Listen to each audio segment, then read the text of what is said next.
for those of you tuning in, whether live on Facebook, checking out our Zoom call or whatever it is, I want to present to some of you, but introduce to others, probably very, very few of you. But our guest today is Michael Colyar, a world-renowned actor, comedian, author, and activist.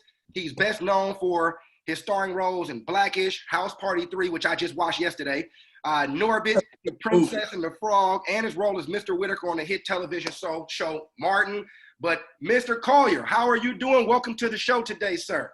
Thank you, sir. I'm supercalifragilisticexpialidocious. If I was doing any better, I think it was a setup. How y'all doing? That's what I like. Love the energy, man. We're doing well. We're doing well. We blessed.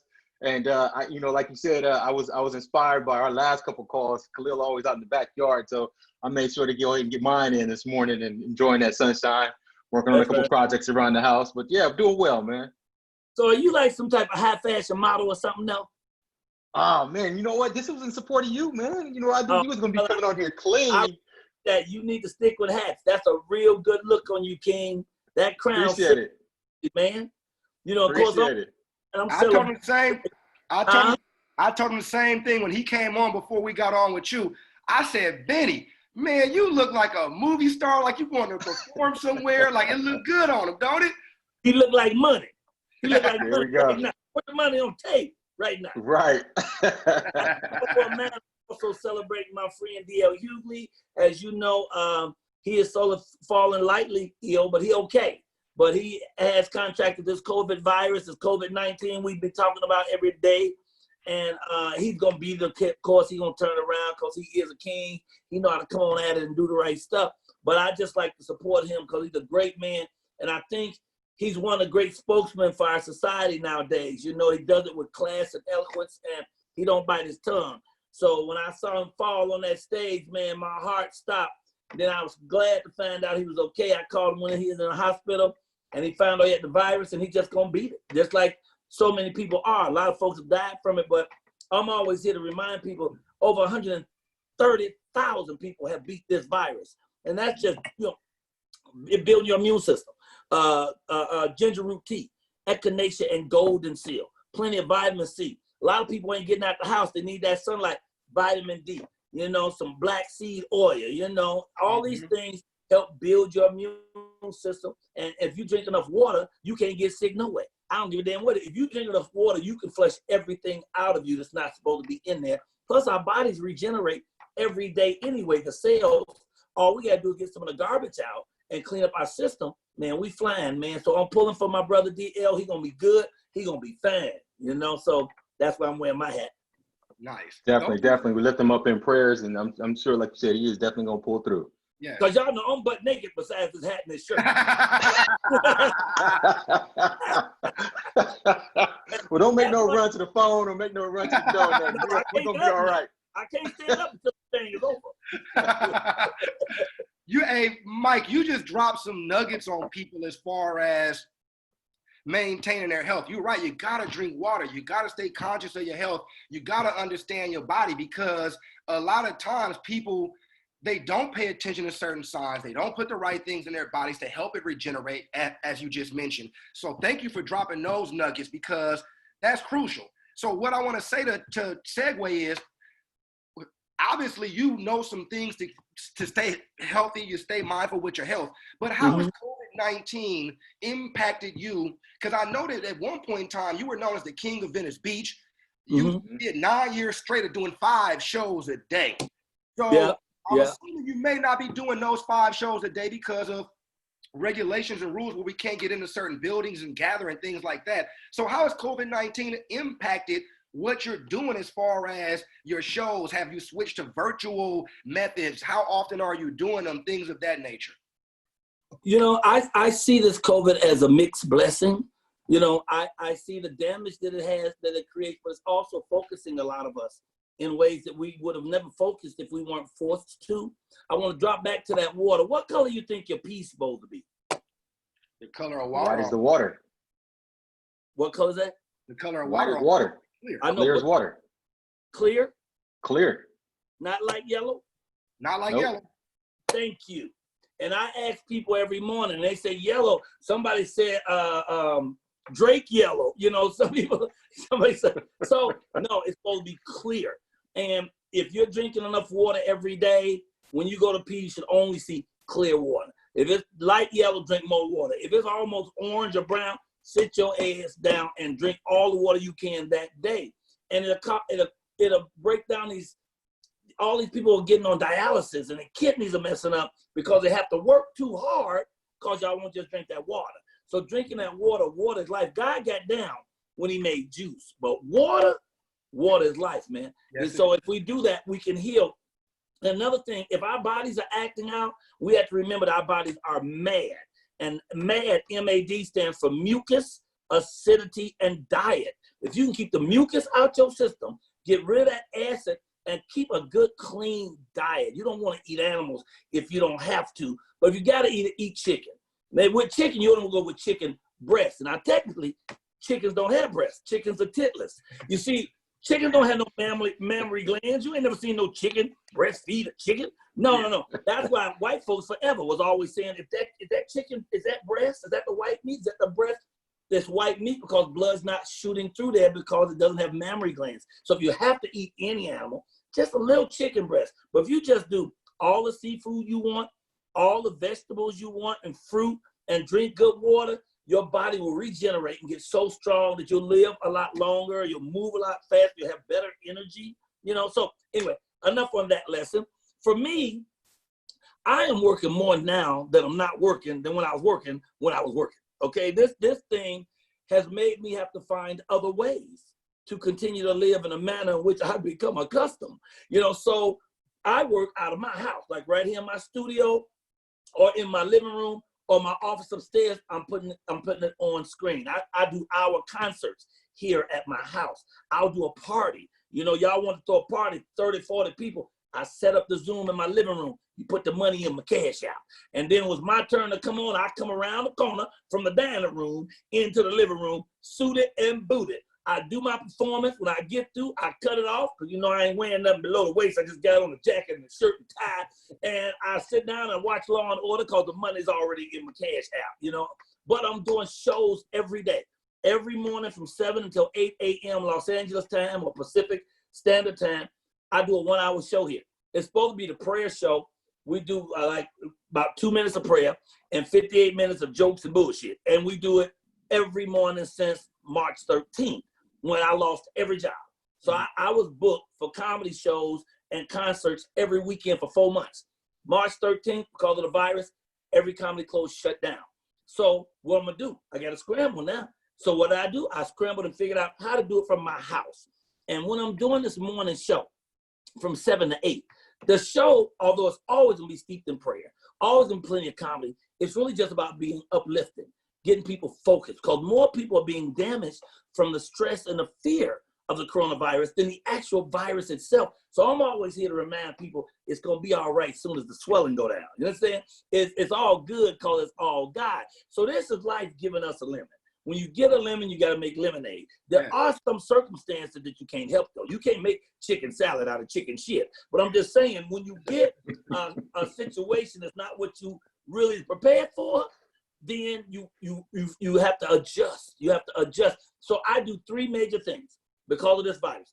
First of all, every single day, 7 days a week from 7 to 8, I'm right here live on Facebook and Instagram, doing a show, interacting with people, bringing people on, letting them play music, do poetry, talking, but always prayer.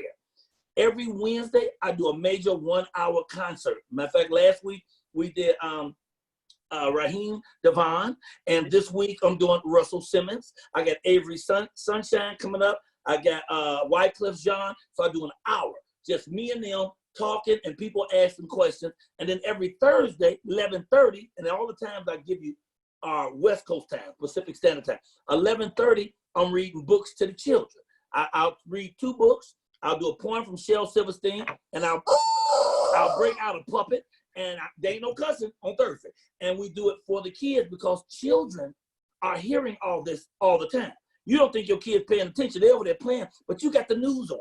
So they hearing about death, they hearing about racial strife, they hearing CNN constantly, negative news. They hearing it all day long, and those kids are frightened and they're stressed.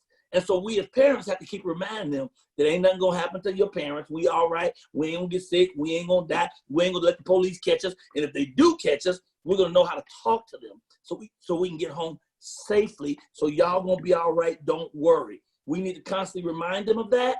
So every Thursday, I spend my time reading with the kids and trying to convince their parents to have the kids read to them, because it builds their vocabulary, it builds their comprehension and their connectedness with their family. So that's what I do, that and gigs on Zoom, and I just make it work. Nice. Yeah, I've seen. Man, you touched on so many points there. Yeah, I know. Mike, I've watched a couple of your shows, and they are absolutely hilarious. I mean, what I like about it is the fact that you don't have an audience in front of you, but your comedic timing is still so precise that you know when to pause, when to break, when to move on to the next joke. And anybody tuning in, you got to go to his page, like his page, subscribe to his YouTube, go to his Instagram. I'm telling you, the brother is super funny, but as well as educational and motivational. So what I wanted to say is, I know that Les Brown is one of your people that you looked up to when it comes to your motivational speaking. Yeah. So where did that come from? Where did that stem from? You starting to get into motivational speaking? And then the second part to that is, I know Les Brown is somebody that you've maybe kind of used as a mentor, but who are your comedic influences when it comes to comedy as well? Well, you know, first I do give a shout out to my friend Les Brown, who's just a beautiful cat. You know, I have 3 books that I've written, and one of them is a poetry book for adult children. It's called Miss Innocent Goes to Cool School and Other Silly Stuff. It's a poetry book for adult children. You know, people who still remember the child in their life. That, you know, and I got a piece in here about my addiction, right? Because I'm an addict. I did crack for 23 years. And as of March 10th of next year, I have 10 years of pure sobriety. So I have a poem in here, for instance, called A Piece of Crack on Your Crack Attack. And if you look at that, that's a cocaine vial. On the top, it says RIP, because when you getting high, technically you did. You didn't put your life on hold. I can't tell you how many star comedians came up looking up to me. Now they rich enough to pee cream, and me, I'm still a day player because I put my life on hold. So I ain't mad at them. Everything happened to Michael Colyar happened to Michael Colyar because Michael Colyar. So it's on Michael Colyar to turn it around. You ain't got to worry about me though. I'm writing books, I'm doing plays, I'm selling fish sandwiches. I'm doing whatever I got to do to stay on top, right? And if you look at that picture, that's me inside a cocaine vial. And on my shoulders is a crack pipe. That was the weight I carried. On my leg is a crack rock with a chain. That's my ball and chain. This book is so fly. Well, Les Brown wrote the foreword for it. And the foreword is better than the book. And the book is off the chain. But he was the first motivational speaker I had ever seen. I never bought anything off TV before till I saw Les Brown. 3 o'clock in the morning. Being positive and running across the stage, I picked up the phone and picked up his tapes. And they gave me clarity about how to motivate others, how to bring people along with us. Am I my brother's keeper? You doggone right, and my sisters too. So he is a motivating factor for my life and for how to bring people along. My mother is my greatest influence for anything, for comedy and for life. She is my heart. She's my joy. But my comedic influences when I came in the game was 4 people. Red Fox, because nobody can tell jokes like Red Fox. Red Fox has one, he said, a man and a lady butt naked. In the grass, late at night, butt naked.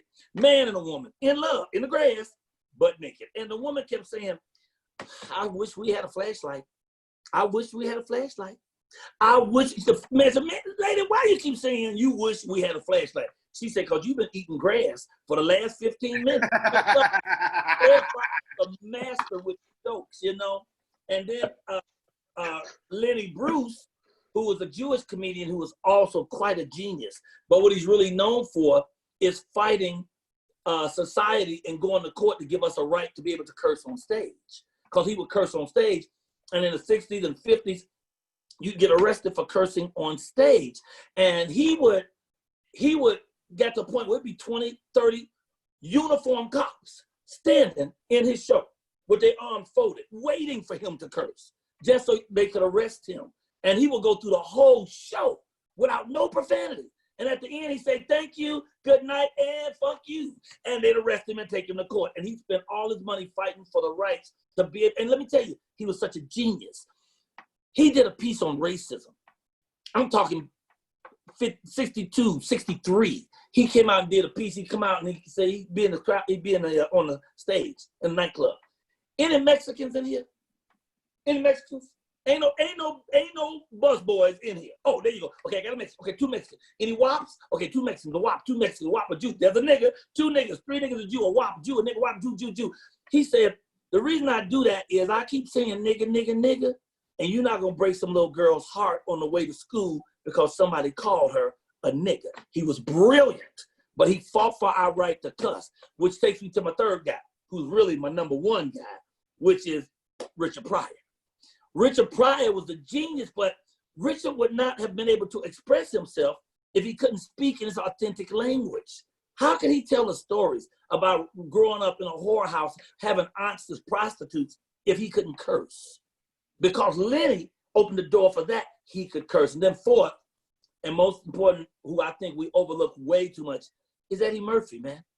Eddie Murphy is the GOAT. Eddie Murphy is the beast. Eddie Murphy has done all of it. You know, the music, the comedy, the films, all of it. I mean, at 23, he had already done 48 Hours, Trading Places, the first Beverly Hills Cop, saved Saturday Night Live.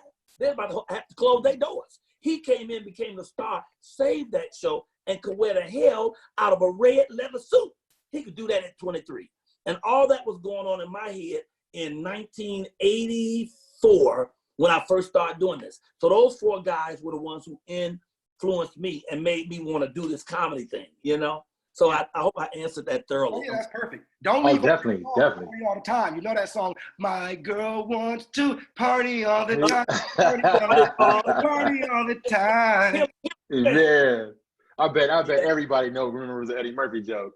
But yeah, you named 4 greats. I mean, if anybody hasn't had a chance to listen to some of those earlier comedians, go back and listen to some. Those, man, amazing. Like you said, they paved the way for obviously the comedians today.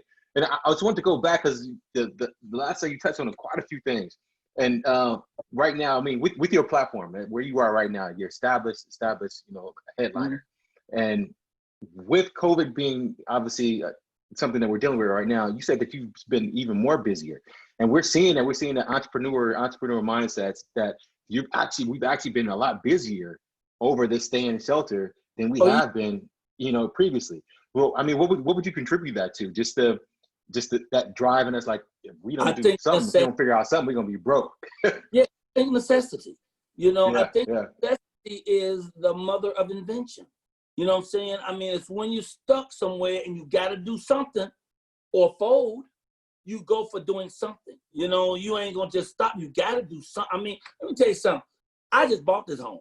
So my lenders don't give a damn about COVID-19. They want that house note, partner. When the first of the month comes, they don't want no note from me.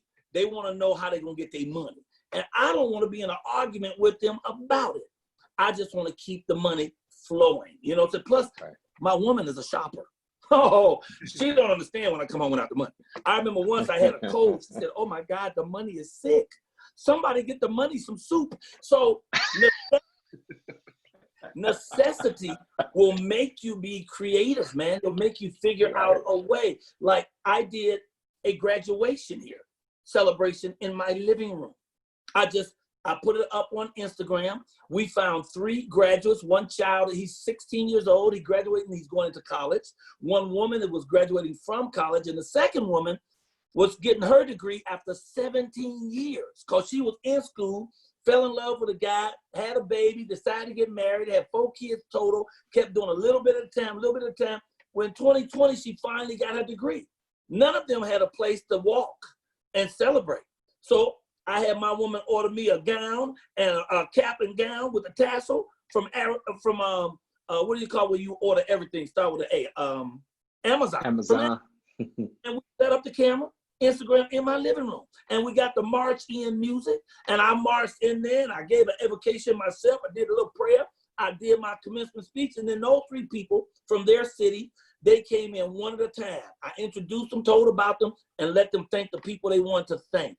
you know? And then they all called later and said, my God, we thought we was gonna miss that life experience, but you gave that to us. Did in my living room. So you just got to learn to do with what you have, make it work, you know? And Black people know that better than anybody else. We've always been given the least shit and was expected to survive on. White folks give us weeds. We turn that shit into collard greens. You can't stop Black people. We will survive no matter what the situation is. So that's where I come from on that. Nice. Very true. Very true. Yeah.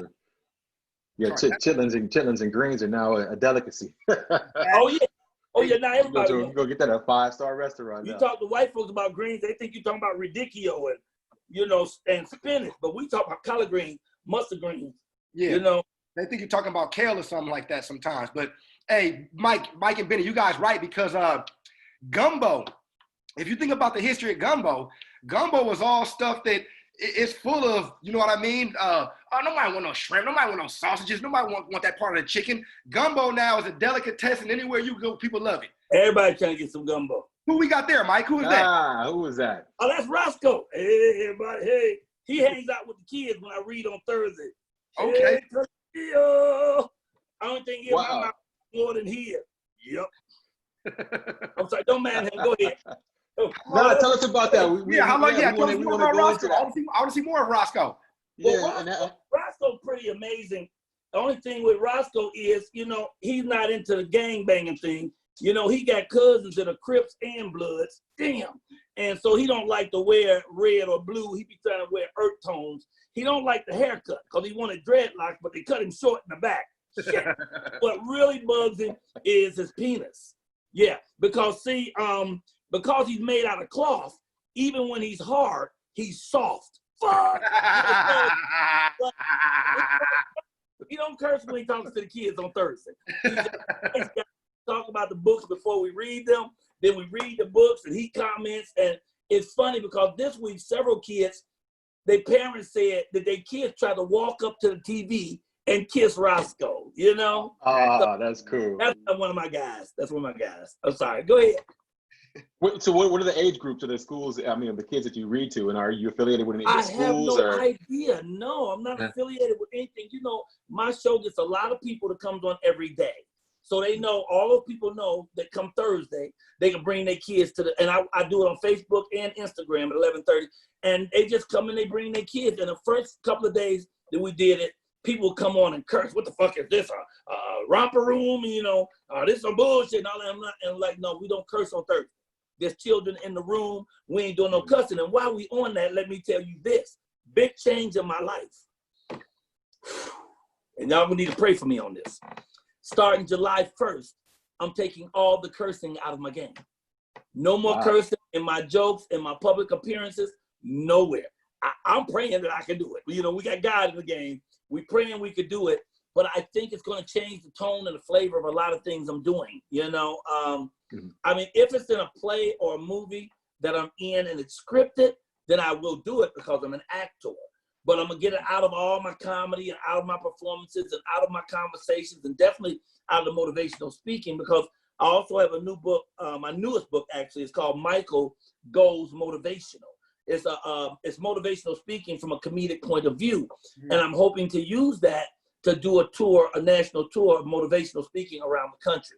You know, and I just want to pull back. I just think people, the spirit, the universe just been telling me, you got to do it, you got to do it. And we had a real confirmation today on my show. On my show today, some little kid figured out my phone number, my office phone number here. So while I'm on the show, he called. And he's like, are you a celebrity? His name is Jeremy.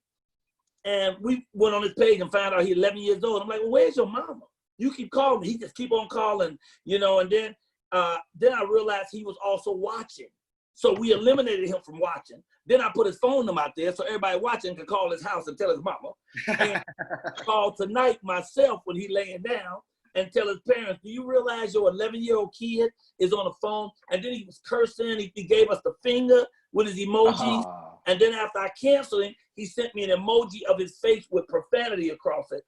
And one of my viewers just now had said to me, Michael, that was a confirmation from God that you're supposed to pull up off that cursing that you do. Because I be cursing during the show, but at the same time, I'm doing prayer. But I tell you, people come on, well, you shouldn't be cursing, and you're talking about God. Well, Jesus cussed. I'm not Jesus. Peter. Jesus' right-hand man, Peter. If you go pull it up on the internet, put in the cursing apostle. Peter's name will pop up. He was rough, man. He would curse. In fact, when the soldiers surrounded him after they picked up Jesus, they said, "Weren't you with Jesus?" I wasn't with no Jesus. They said, "We saw you with Jesus." I wasn't with no damn Jesus. He was a cursor. I'm not saying that to justify cussing. I don't have to justify anything because me and God deal with me and God. My mama used to say, "I'll save my soul, you save yours. You save your soul, I'll save mine." And that's when, at the end of the day, none of y'all gonna be with me when I face my maker. It's gonna be me and him. So he good with me. I ain't got no problem with him. It's the humans that be out there tripping. But I'm stopping July 1st, man, with the profanity, and we're gonna see what happens. Yeah. Oh man, you could do it. You could do it. That's huge. That brought me in the mindset of Sinbad. I've seen Sinbad shows. That's my friend. Hilarious guy. Hilarious and doesn't curse at all. Right. You know what it taps into though as well is you end up being a little more clever with your storytelling, because dropping an F-bomb in this, that's always gonna be funny. But sometimes when you get into that storytelling mode without the profanity, just like you both mentioned with Sinbad, he is a clever storyteller and he don't miss a beat without those cuss words. So I'm confident that you're gonna be the same impactful comedian that you are. But with that being said, you talked about July 1st doing some things differently. What about you're currently doing? Do you think that you will continue to do? Meaning the shows that you do on Monday, Tuesday, Wednesday, Thursday, Sunday, do you think that this is going to be the new norm when things go back to normal and you can do a show and maybe it's limited capacity because every other seat somebody sits down? Do you think that moving forward you will continue to do these virtual shows to make sure that you're a little more tangible to your audience? Or do you see I'm sure that I will. I'm sure that I will, because I really love these virtual shows. I really love this connectedness and the touching of people. It's like there's one guy who comes on from Nigeria. He is amazing. He's simply amazing. He's 20 years old. His name is Moonlight Africa. And he spells Africa with a Q, Afriqa. This boy is 20 years old. And when he opens his mouth and sings, you see the new Bob Marley. You don't see somebody being a knockoff. He ain't trying to be Bob Marley. He is just a brilliant, beautiful, young Nigerian. He comes on and sings on our show. We have other artists that sing, people who do poetry. I would never reach them just doing my shows. But on this medium, we got people who call me in from Iran who speak no English. And they jump on 3 times on the same day just to come back on and say hi and wave. The connectedness of it, I don't want to break that. What I do worry about with losing the profanity is certain jokes need one cuss word to make it work. Like, let me give one. Did I tell you about the time that the truck driver gave Jesus a ride? Okay. He didn't know it was Jesus. He just thought it was a hippie alongside the road. He's giving him a lift. So Jesus gets in the truck with the truck driver. He's driving. Truck driver said, "Look, I got 2 cheeseburgers. Would you like one?" Jesus said, "Yeah, go give me that cheeseburger." The driver said, "I got 2 Coca-Colas. I can't drink but one." Jesus said, "Man, go and give me a Coca-Cola." They get through eating. Truck driver said, "Hey, man, pop open that glove compartment." Jesus pop open the glove compartment. There's a big old blunt in there with a lighter. Truck driver said, "Man, go and fire that up." Jesus like, no, I'm good. Truck driver said, "Man, go and fire the thing up." We know Jesus don't want to be inhospitable, So he fired up the blunt,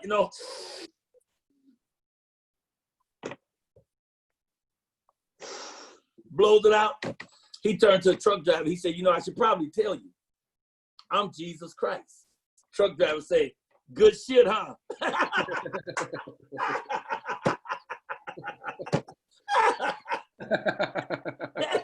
that joke probably works if you say good stuff, huh? But not like if you say good shit, huh? So some jokes will have to get sacrificed, but what it's going to teach me to do is how to retool my comedy so I can still get the same impact that a Sinbad gets without having to drop the F-bomb, Yes, sir. Right. Yeah. So we're following up with Khalil. What Khalil was saying as far as what your business is going to look like moving forward. Obviously, you're tapped into Hollywood too, so you're an actor as well. What do you think the industry, the acting industry, the entertainment industry is going to be moving forward? Do you think there's going to be more of this adopting virtual tours? Because I know some artists have adopted doing music, going on tour just virtually.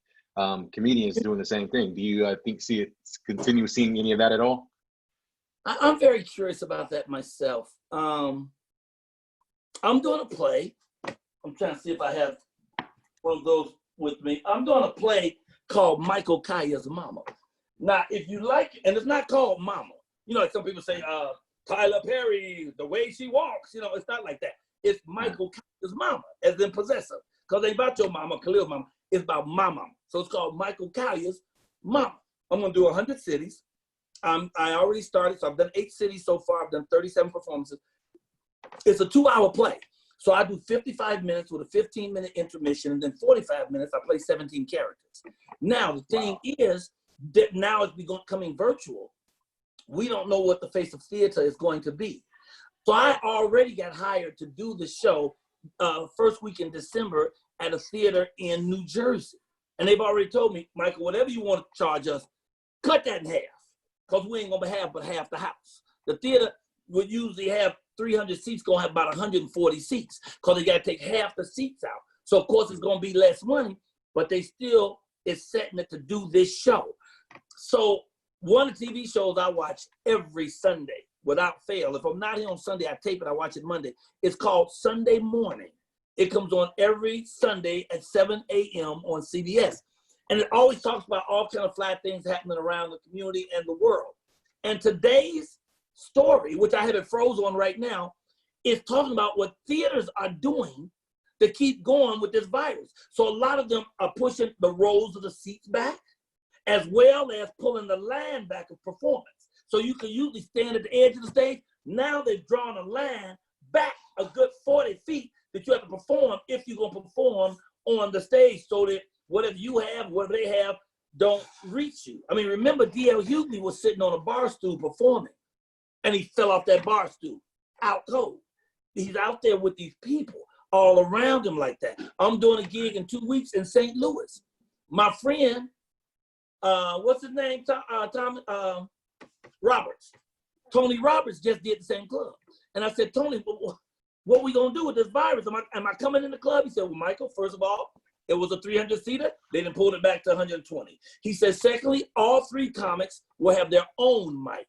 So you're not breathing other people's stuff, and they spray everything. All during the show, they come through, they spray. So he said he did it. He's doing fine so far.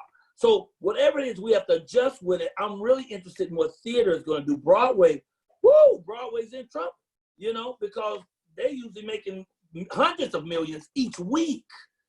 Right. Can't do it because first you don't have people in, then you bring them back in, you got to spread the seats out.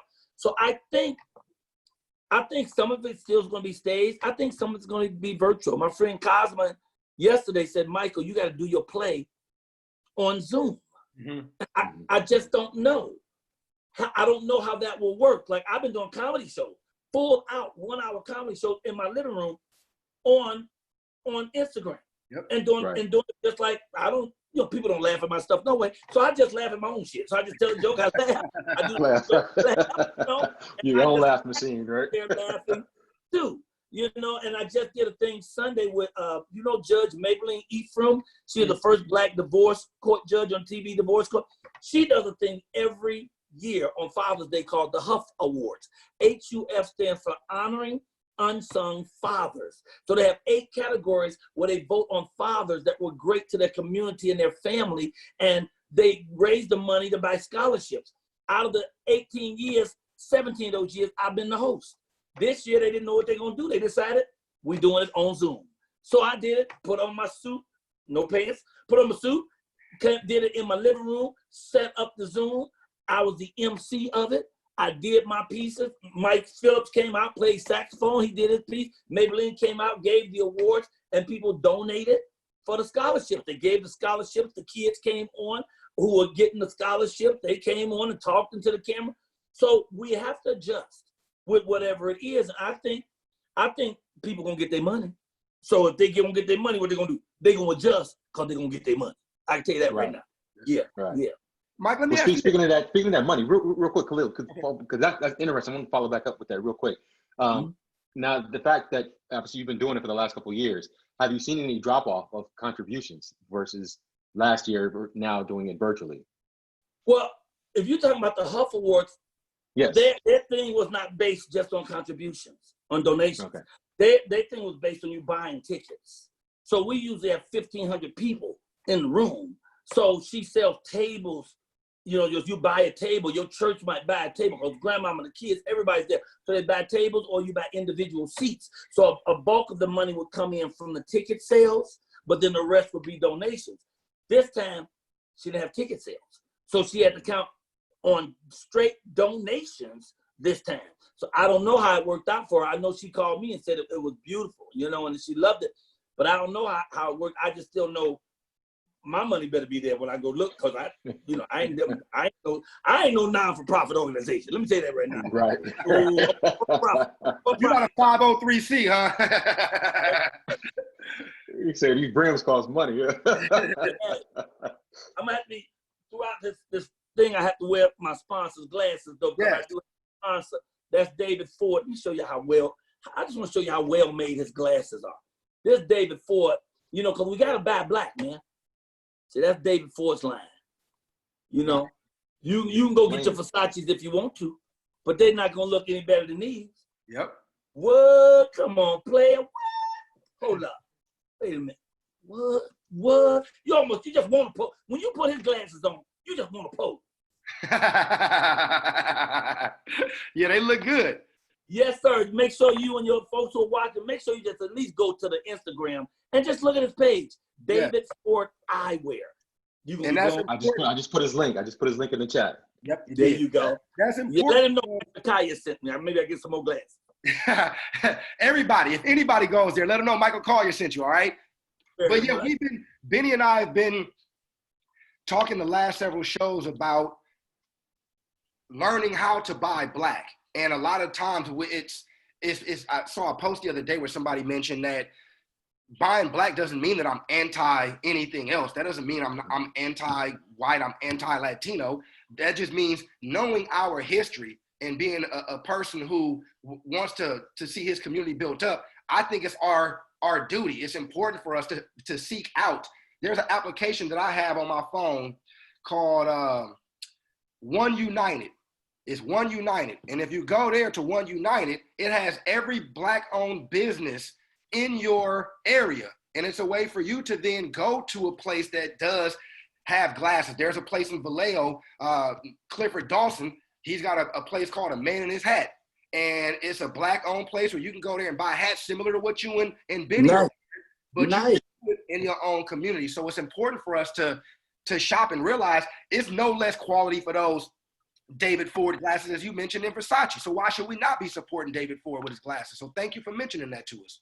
And while you mentioning that, let me tell you, do you know who Killer Mike is? Yeah. You know, he has a show, Triggered Hammer, something on Netflix. Mm-hmm. Yes. Mm-hmm. His first show, and it was really deep, his first show, he decided he had to go to a concert in 3 days.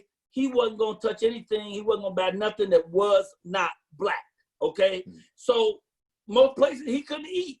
He go in to eat, all the food come from other places. He go into a store to shop. It wasn't black farms that made the food. He did find a Muslim store, so all the food was grown by black people. But he put that in cans. He bought cans of food, but then when he went to eat it, he couldn't open it because don't know black people make can openers, right? So he couldn't stay in any hotels because don't know black people own the hotel. He ended up sleeping on the park bench. He couldn't drive a car because we don't make cars, so he had to get a bike, right?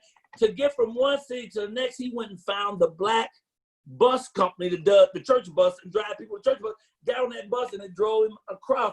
And it illustrated the difficulty in finding things that's purely black. But that is a call to us to step up our game and start taking over things so we can all get back to being what Black Wall Street was, where we all own all of our own stuff and we keep the money in the community. You know, it was said on his show that white folks, their money stay in the community for like 90 days, you know, circulating.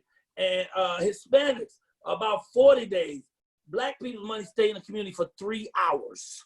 and it's gone. Yeah. We go take it and give it to everybody else, go give it to the Korean people and everybody else. But what I really want to touch on is you're saying buying black doesn't mean that you're anti anything. I want to attach that as well to all black, that Black Lives Matter. When you say Black Lives Matter, that don't mean you hate people that ain't black or that you're against people who aren't black. We're saying that our society is constantly screaming that black lives ain't shit, that they don't matter, that you have no value or no worth, that if I pull you over, you white, you got a chance, but you got to have a tail light out, and me pulling you over and you black, that could be a death sentence. So society treats us like we don't matter. So when we say Black Lives Matter, we're just reminding the people who treat us like it doesn't, that they do matter. Absolutely, that we matter. It should say Black Lives Matter too, TOO, but we just want the society to know that black lives do matter. We are humans. We have the same flesh and blood, the same desires, the same heart, the same God as everybody else, So I just want to point that out. I'm sorry. Go ahead. Perfect. We actually had a guest recently, Sean Granberry, the CEO and founder of Hip Hop TV, and he gave us his 10-point plan of success, similar to what the Black Panthers plan was. And he mentioned a lot of those things, that we do need black farms and black banks and black gas stations and all these different things that we've been honestly deprived from. We don't have the same resources, but it's important. Like you said, we need to take accountability as well and seek those banks out, seek those farms out, maybe start our own garden. Like that's the reason why I'm doing my own gardening lately, is if I can grow jalapenos and okra and tomatoes, things that I like to eat all the time, I might as well take a little bit of that control back into my own life and be an example to my children, to where now they can duplicate the same thing. So I think that's very important that we do seek these. But not okra, not okra. That's my least favorite too. But yeah, and it's a matter of making it cool. Like, I mean, and that's one of the things is changing the narrative in our communities. Like nobody, teaches. We got generations that we don't garden. Who gardens? My grandmother gardened.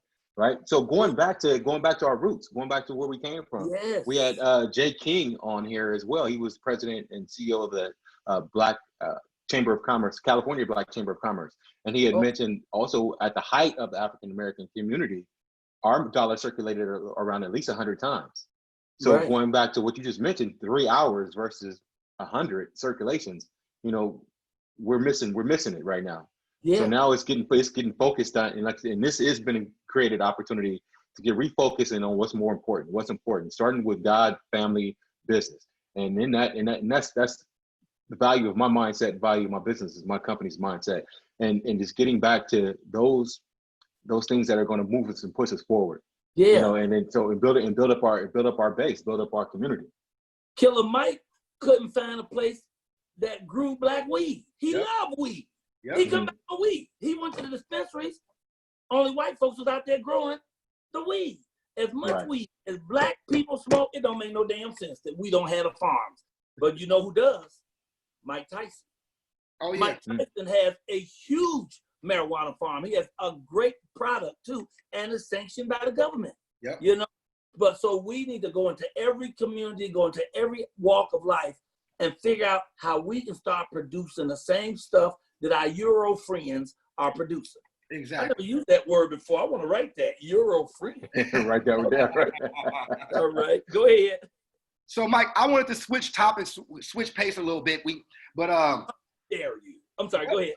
What is I know you're very accomplished as far as stand-up comedy. You've been a film actor. You've been on TV shows, and you've been in plays as well.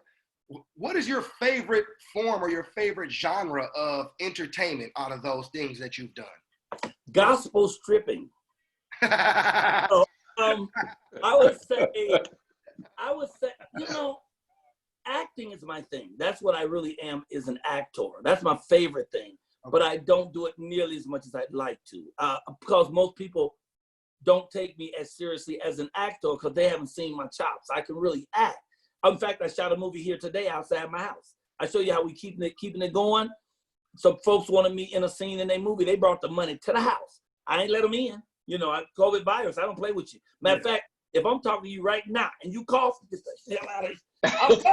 I'm on the phone and you cough. I hang up on your head. So they came. They wore their mask. and we shot out on my front lawn. Give me my money and go. But acting is what I do. And I started as an actor in high school. And it was only later that I realized, I always knew I was funny, but it was later that I realized people would give me money to be funny, but they give me the money right now. You know what I'm saying? That's how I ended up on Venice Beach. I started on the streets of State Street telling jokes and passing my hat.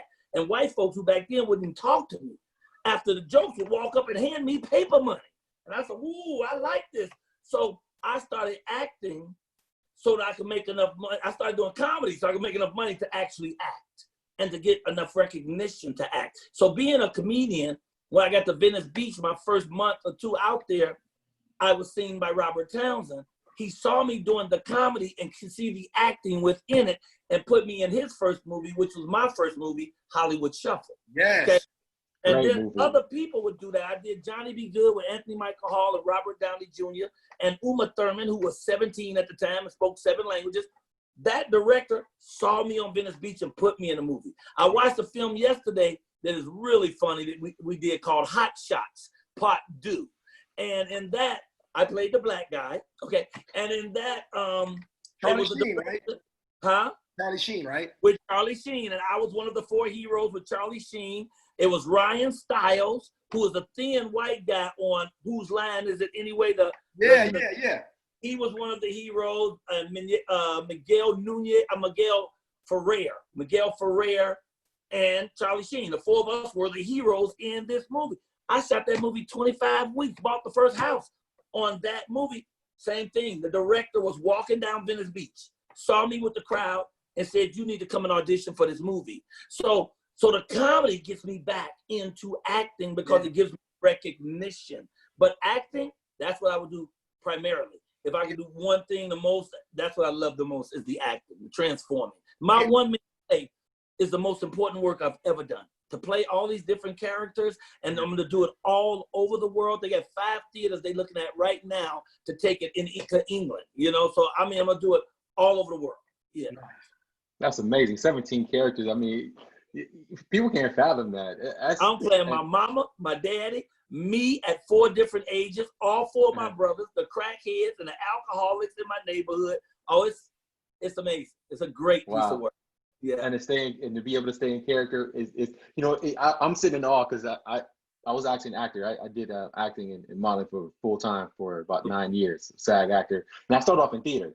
So I was actually I was, when Khalil asked you that, I was my ears picked up, because being a comedian, it's raw, it's you're not hiding behind a character.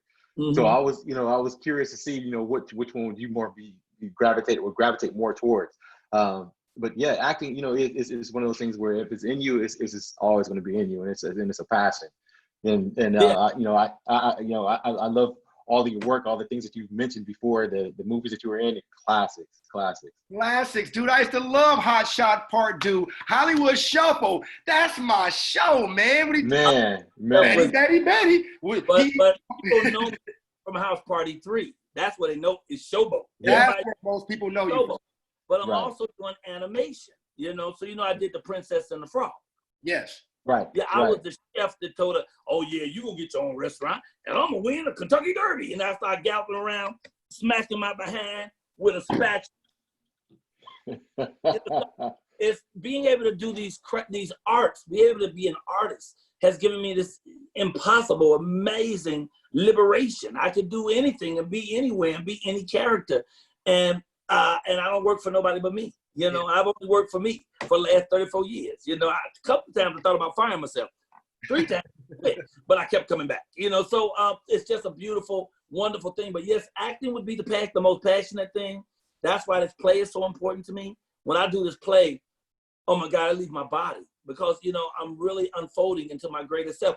And people come to this show and are so amazed about it because they really think they come in to see a big old comedy show.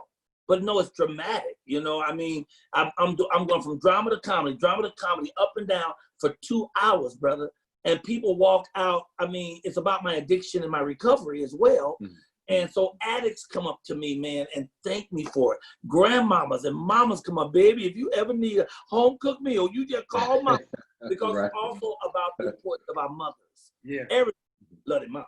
Even criminals and gangsters and shit love their mama. You know, in fact, if you don't love your mama, you ain't nobody I even want to know. I tell women all the time, if you want to know what kind of man you dealing with, talk to him about his mama. Now, if he got beautiful things to say about his mama, you're going to be all right. But if he got bad shit to say about his mama, don't walk. Run, because sooner or later, you're going to get smacked upside your head. Yeah. No. It starts with mama, man. The reason I love who I look at when I look at the mirror every day is because of my mother and God. You know, I mean, my only real thing, the greatest goal in my life is that my mother and God are proud of me, you know? But like all humans, I'm a flawed individual. If you find somebody perfect, stab him in the throat with a plastic fork and run, because he's not a real human being, you know? So I'm flawed, but I keep just trying. I don't ever try to be perfect. I just keep shooting for excellence. That's all. Is nobody perfect save for God? And I should have worn my Execution Excellence shirts, because you're right. That's all we can strive for is our own excellence. But life, you mentioned, life, that's what I like about your brand of what you do, is because you do mix the dramatic with the comedy, because anybody who lives life knows that you got your ups and downs. The two are a dichotomy that work together. If you can go through some tough times and laugh through the process or after the process, that's truly where a lot of growth comes from. So I'm glad you're doing that. But am I safe to assume that play acting is a lot more raw in its form because of the fact that you can't retake it? You got to go out there. Like I tell my kids when they play the piano and they're performing in front of somebody, when they used to do piano lessons, keep going if you mess up. The people out there typically don't know if you messed up. You got to keep going. But in acting on the film, you get to retake and retake and retake. So am I safe to assume that maybe there's more pleasure in live on stage because of the fact that you got one time to nail it? That's it. And it's so raw in its form and its energy. Well, you know, I just think it's different. And it's what is the energy charge that you're looking for? Mm-hmm. You know, if the charge is the immediacy of the audience, then it's probably going to be theater, you know?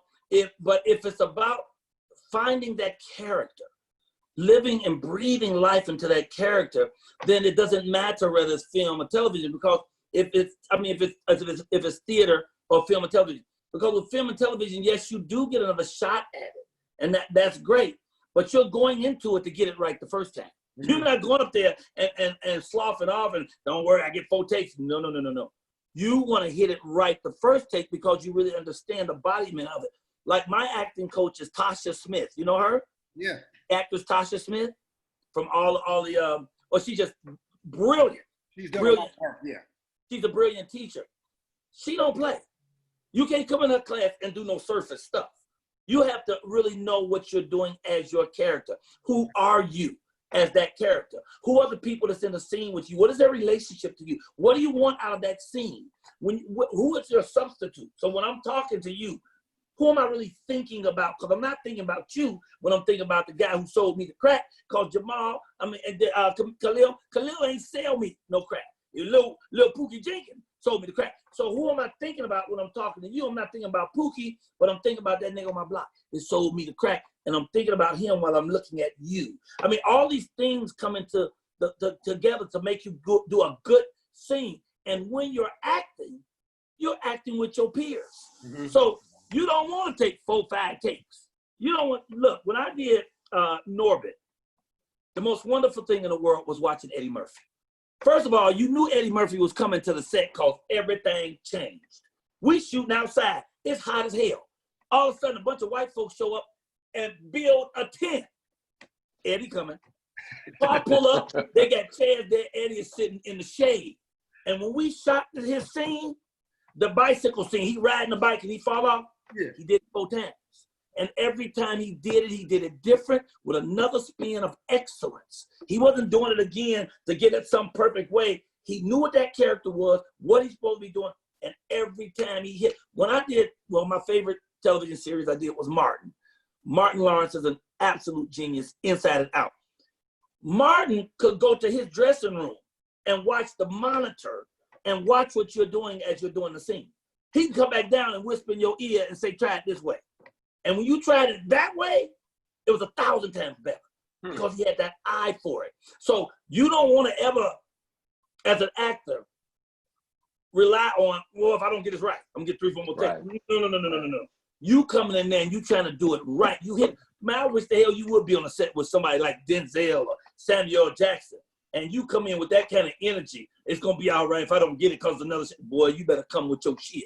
Okay. You better come in like you came to kill, and you better come in like you are that person. If you're assaulting, you better be able to get on your magic carpet and fly the hell out the room, you know? And if you're not coming with that, you shouldn't be in the arena with the professionals anyway. Yeah. So the only difference between the live and the film is that with the live, you have that one take and the immediacy of the audience, and there ain't no turning back. You just got to keep on going no matter what. And that's exciting. That's the same excitement as comedy. Ain't no two ways about it. It's just me. When I'm a comedian, it's just you by yourself on that stage with everybody looking at you saying, make me laugh. Come on now, make me. And if you get them, they change. You know, because when people, like when in my play, people ain't sitting back like this watching my play. If people are sitting back, you don't have them. Yeah. They got to be engaged. When they leaning forward like that, woo! You cooking on all cylinders, brother. And that's what I see, and that's what I shoot for. And I shoot for that even if it's film. So the guys came to my house to shoot today. The scene they shooting, the guys walking on my grass. Two gangbang brothers got gold chains, $100 bills in their hand, but they playing, and one of them get pushed on my grass. I'm here reading the mail. And I got to go off on them about my grass. My grass look like hell out there. I don't even have dirt. I got gravel. I got weeds everywhere. But I'm going off. You better get off my grass. You know, so I'm going off on them. I'm not going off on them thinking if I goof up, it's okay because they don't shoot again. No, I need to hit it hard that first time. And then that second time, I better hit it harder than the first time because we want that one take that is so brilliant that the editors don't even have to touch it. No, don't touch that. Leave that just like it is. Okay. So at the end of the day, we're back to what we were talking about. It's about seeking excellence and not perfection. Thank you. That was a lot of clarity. I appreciate it. Well, at least a lot of talking. That's for sure.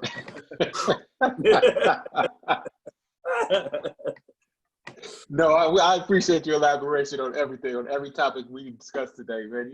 You have been a great guest, and I just want to thank you again for taking the time out.